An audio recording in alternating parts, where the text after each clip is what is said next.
All right, we're here with toilettravels.com, and today we are looking at 4 things to be aware of when trying to diagnose why your toilet is running. To be honest, it's relatively simple, and we're going to teach you what to look for in the toilet so that you can solve the problem yourself. First of all, you don't want a running toilet for very long. It wastes water, and it might seem like a small amount over the course of a day or 24 hours, but that adds up. Constant running of a toilet adds up over weeks and months, and it's not only wasteful of water, but it's going to increase your water bill significantly as well. So you might notice in the future when you get your water bill, maybe it's doubled, maybe it's increased by a third.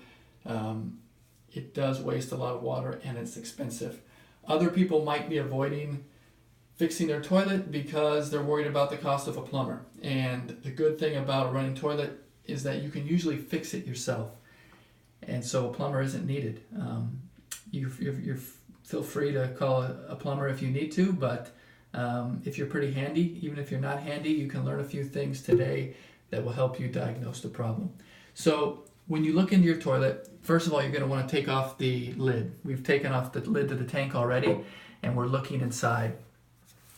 You're going to see a piece on the bottom, and this is called the flapper. This piece on the bottom creates a seal with the bottom of the tank, and when it's lifted, it allows water to pass into the toilet bowl and flush the toilet.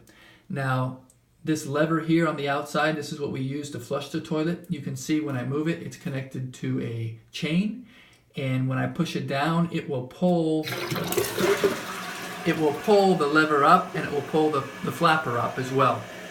Now, what happens over time is that these flappers can get worn out. They need to create a seal around the bottom of the tank, but if a flapper's 15, 20 years old, 30 years old, sometimes that rubber on the bottom will get worn out. And what you can do, the water in your tank is clean, so you can reach in and you can do a field test, feel around the outside. Sometimes you can even do a visual when your tank is full, if you can see bubbles or water passing under the flapper. Those are relatively easy to change. You can do that yourself and just purchase a new flapper at the store for $1, less than $2. And so that's the first thing you want to look at is the flapper. The second thing has to do with the flapper as well, but it's actually the chain. And some toilets, you'll notice this chain here is relatively short. Some toilets have very long chains, and if that chain is resting on the bottom of the toilet tank, when the flapper is lifted, the chain, excess parts of the chain can slide underneath the flapper and cause it to not create a good seal.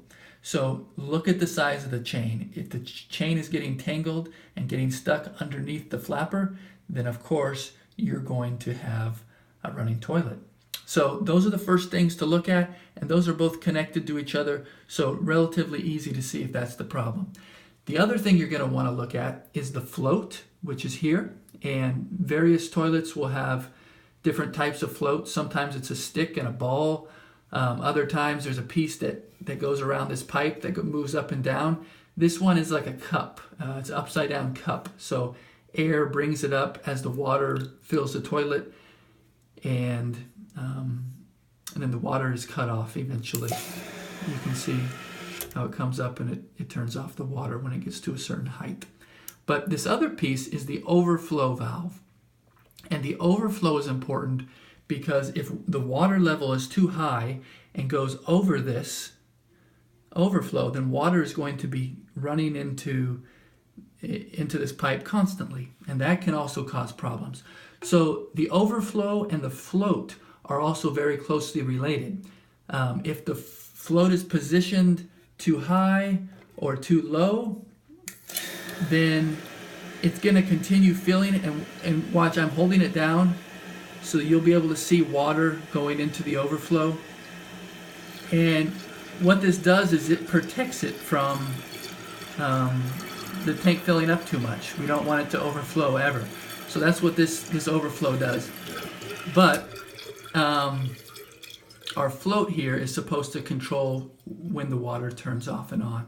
So depending on which type of float you have, I won't get into it in this video, but there's different ways to adjust it. With this float, you can see all these marks here. We can simply move it up and down depending on the water level that we want it to be at. Ideally, you would have the water level about 1 to 2 inches below the overflow drain. So right now it's too high. So those are the 2 things, or 4 things technically, that you want to look at: the float, the overflow, the chain, and the flapper. But they're grouped together, so really it's 2 things to look at and see how they're working. The inside of a toilet's relatively easy to figure out and to work on yourself. You do not need to call a plumber, but make sure if you have a running toilet, make sure you get it fixed right away. You don't want to waste water, and you don't want to see your water bills increase a lot.